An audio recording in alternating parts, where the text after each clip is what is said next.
Welcome to the Explainer. All right, let's get right to it. We're tackling that huge question on every cybersecurity pro's mind right now. Is AI coming for your job, or is it about to become your best teammate? So let's just dive right into the fear, okay? It all starts with headlines like this one. A Goldman Sachs report drops this bombshell number, 300 million. That's million. Full-time jobs at risk because of generative AI. I mean, when you see a number that big, how can you not start to wonder, hey, is my job on that list? And that abstract fear gets very real very fast when you see major players in the security world, like CrowdStrike, actually cutting jobs to pivot more towards AI. This isn't some far-off future problem. It's happening right now. So is all this anxiety justified? Let's take a closer look at the data and see what's actually going on with cybersecurity jobs. And look, this isn't just some vague feeling in the air. We've got hard data. Between 2023 and just this year, job postings for some really core cybersecurity roles took a nosedive. We're talking a 38% drop for cybersecurity software engineers, and for IAM engineers, identity and access management, that's down over 26%.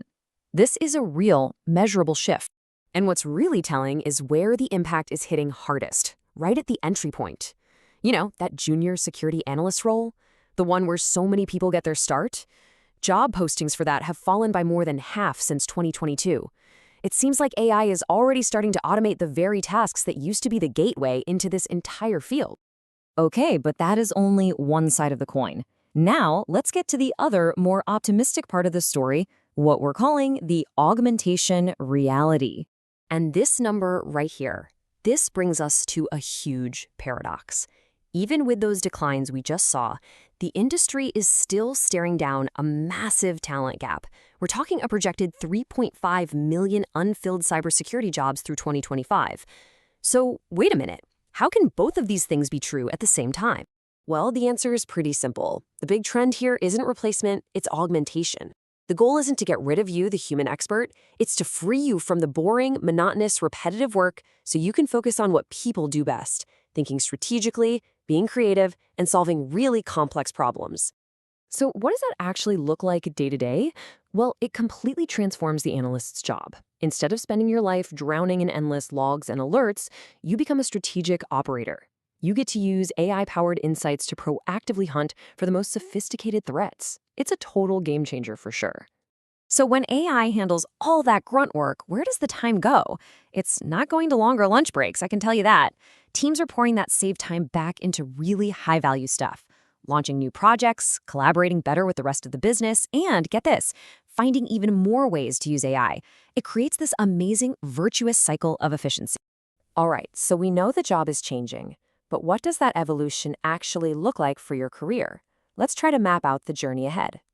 This change is going to happen in stages. In the next year or two, you'll be the expert supervisor, the essential human in the loop, making sure the AI tools are on track. Then, in the medium term, your role will evolve. You'll become more of an AI orchestrator, managing these big AI ops platforms. And then, looking further out, you could become an AI security architect, designing the very next generation of secure, ethical AI systems. Obviously, a new role like that requires a new set of skills. So let's look at a practical roadmap for building out your modern toolkit. Now, when you see a table like this, don't get intimidated. This isn't about becoming a data scientist overnight. Not at all. It's a phased approach. You start with the fundamentals of automation, things like Python and APIs. Then you move into the basics of machine learning.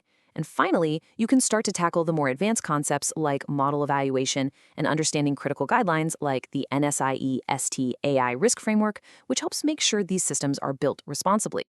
And hey, if that last slide still looked like a lot, here's an even simpler way to get started. Step 1, just grasp the core concepts. Step 2, get the tools, most of which are free. And Step 3, find a quick win. Use the AI features that are probably already built into the platforms you use every single day, like Splunk or ELK. You can start making an impact almost immediately. With all this talk about automation and machine learning models, let's get to the most important part of this whole equation. Where do you fit in? What's your ultimate value? The consensus from the experts is crystal clear, and this quote from ISAK's Chief Global Strategy Officer really nails it. The future isn't about replacement, it's about transformation. And you are right at the center of that. See, as AI takes over more of the technical, repetitive tasks, these uniquely human skills, they basically become your superpower. In a world that's more and more automated, things like strategic thinking, ethical judgment, and creative problem solving, they're not soft skills anymore. They are your core value. This is what makes you absolutely irreplaceable. So what's the bottom line here? AI is a tool, a really, really powerful one. Think of it as your new co-pilot, designed to amplify your abilities and make you better, faster, and smarter. The big takeaway from all of this is that the future of cybersecurity, well, it belongs to the professionals who learn how to get in the cockpit and actually fly this thing. So the only real question left is, are you ready to take the controls?